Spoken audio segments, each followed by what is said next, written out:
It's good to be with you again today, and I hope that you're all keeping well and staying safe. Interesting, isn't it, just how quickly time seems to fly by? It just seems moments ago that we were celebrating, that we were worshipping last Sunday, and now we're looking forward to this coming Sunday. I don't know whether time gets faster. Seems to get faster the older you get. There must be some science in that somewhere. That's how it feels to me anyway. Time goes very, very quickly. But time also seems to be shaped by something that we call Zoom. And that's becoming a much more popular and familiar word these days. Everything seems to be shaped by Zoom. Zoom meetings have become the norm. And just yesterday I led a school assembly and sat on a district welcome meeting and then held a circuit leadership team meeting, all by Zoom. This morning I have another Zoom meeting and there is much more to come next week as well. Zoom can never replace the personal contacts, the one-to-one conversations, the just being together. And if COVID-19 hadn't taken such a hold on society, I wonder whether many of us would ever have even heard about Zoom. I certainly hadn't before. I suspect these virtual meetings, whether it's by Zoom or Skype or any of the other platforms available, I suspect they are here to stay. And they do have, I suppose, certain advantages, such as avoiding the need to travel from one place to another. But let's also remember at the same time the face-to-face, the one-to-one, the personal dynamic, that seeing each other in person is so important. Looking at one another, conversing with each other on a laptop or on a tablet is not quite the same, is it, as seeing people, meeting people in the flesh, as it were.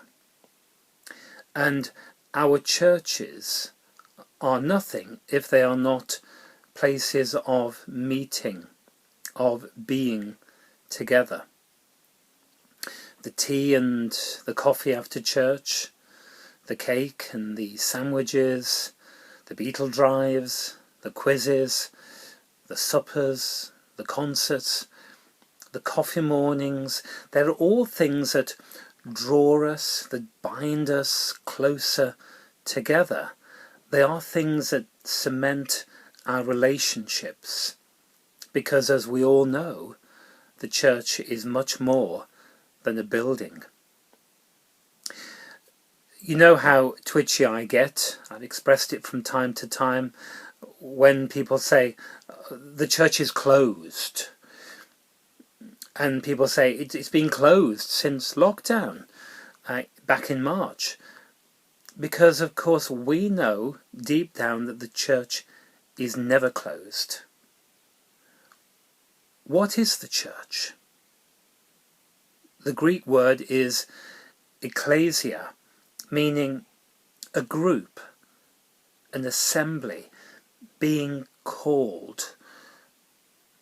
Originally, it referred to a group of citizens called out for a political purpose. In the New Testament, it refers to a group of believers, a group who believed in Jesus, a group called together. St. Paul spoke about the church a lot. He talked about a particular group of followers of Jesus in Ephesus or Philippi or one of the other towns or cities that he visited. But it only comes, that word, church, once or twice in the Gospels. And in one of those occasions, in one of those passages, Jesus is talking about Peter and saying, "On this rock I will build my church." The church in a universal sense, not the local church in a particular place. But the church is never talked about as merely a building. The word church doesn't mean that. It's much broader, it's much wider, it's much bigger. St. Paul goes on elsewhere to talk about the body of Christ, the church as the body of Christ, with Christ himself as the head of that body. This new community, as established in Jesus' ministry, would go on to acknowledge Jesus' identity and would be a focal point of God's activity and would go on to really be the people of God in the world. You could put it like this. The New Testament church is a body of believers that has been called out from the world by God to live as God's people under the authority of Jesus Christ. One way of explaining it. There are many others, I'm sure. But that's us, that's who we are, called to live as God's people.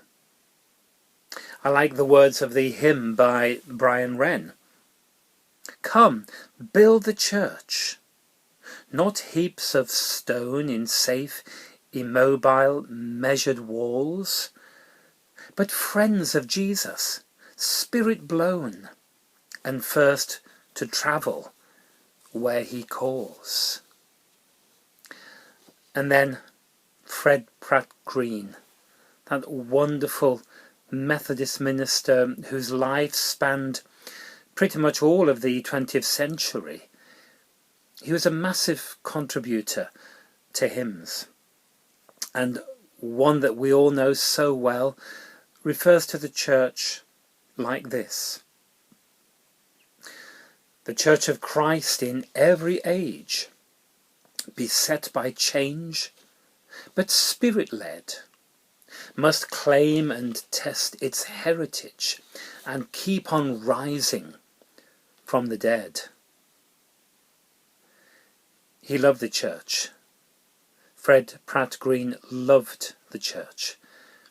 But he knew himself that the church had to change and adapt and stretch itself to be a caring, outward-looking, generous movement. A movement that we are all called to be a part of. Let's be that movement. Let's be that church.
Blood was shed can cure the fever